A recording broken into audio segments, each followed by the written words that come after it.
again, everybody. I'm Ty Linder, and welcome to this edition of Koaches Korner on KentStateSports.com. My guest this afternoon is Mike Ashcraft, the Sports Information Director for Kent State Women's Basketball. And Mike, now that the month of January is here, we're into mid-January, heading into that crucial month of February. College basketball, men or women, really starts to heat up, doesn't it? Yeah, I mean, this is the only season that matters in college basketball is what you do in conference play, and I think the Golden Flashes are proving that. Bouncing back from a rough start to the season in non-conference. We're 500 now, so it's a whole new season. Well, they've played so much better, Mike, at home than they have on the road, and I think that kind of goes hand in hand with having a young team. What's been the biggest difference in your mind? You know, I think it's just the comfort level. You don't have to worry about travel. You're not in a different place. It's everything like that. You know, it's just the comforts of home, really. And I think that's made a big difference for our team. All 4 of our wins have come with the MAC Center.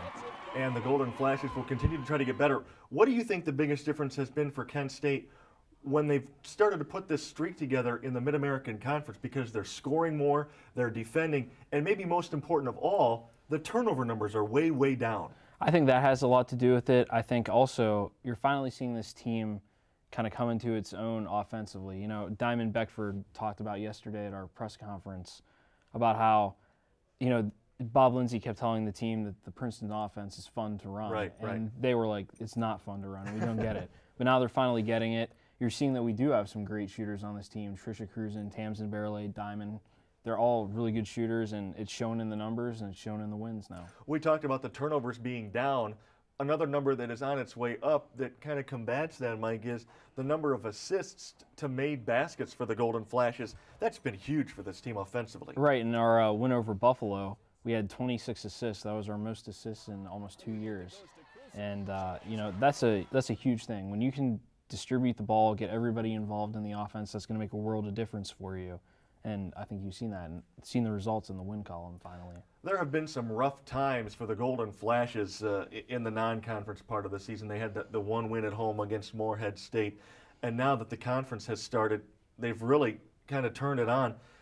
How did they get through that tough stretch? As such a young team, how did they get through the struggles of the non-conference and still mentally have it ready to go against the conference schedule? Well, I think that begins and ends with Bob Lindsey. You know, he's been through this time or two, and he's in his 23rd season as the head coach. So he's seen it all, and he can really convey to the girls, you know, what this journey is going to be like, especially being a young team. And I think it's with his belief in the team and his constant, you know, pushing them to get better. And I also think it comes from the leadership of our junior class, Trisha Cruzan, Diamond Beckford, Tamsin Barrelay. I think they've really helped pick those young girls up and let them know, like, once it gets into MAC play, we can start to write our legacy a little bit, and they've begun to do that.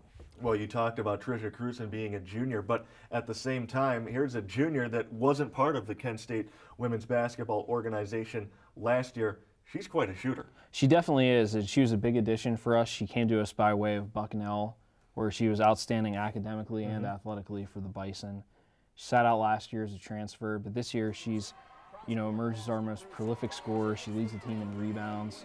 And she's just the kind of girl, when she's out on the court, she commands the respect of the huddle, the respect of her teammates, and they follow her. And I think you're seeing that. You know, she'll do anything to win, and the team's following suit. Well, Kent State had won back-to-back ball games over Buffalo and Central Michigan at home. Now, Buffalo's a team that, like Kent State, struggled through the non-conference schedule, and the Flashes took it to the Bulls at the MAC Center. Central Michigan, on the other hand, Mike, that's a quality win because it's such a team that came in over 500, and it's a win that maybe not a lot of people were expecting. Yeah, I think to date that's our biggest win of the season, and you know we had a big lead. We were up by 14 early in the second half, but we were able to kind of weather a storm late in the game and close out a victory, and that's what young teams need to do: find different ways to win. Well, the Golden Flashes will continue to try to get better as they'll go to Kalamazoo to take on Western Michigan this week and continue matchups against the MAC West with a trip to Northern Illinois. Mike, thanks for stopping by and catching us up. Thanks for having me. For Mike Ashcraft, the Kent State Women's Basketball Sports Information Director, I'm Ty Linder. This has been the Koaches Korner. Go Flashes!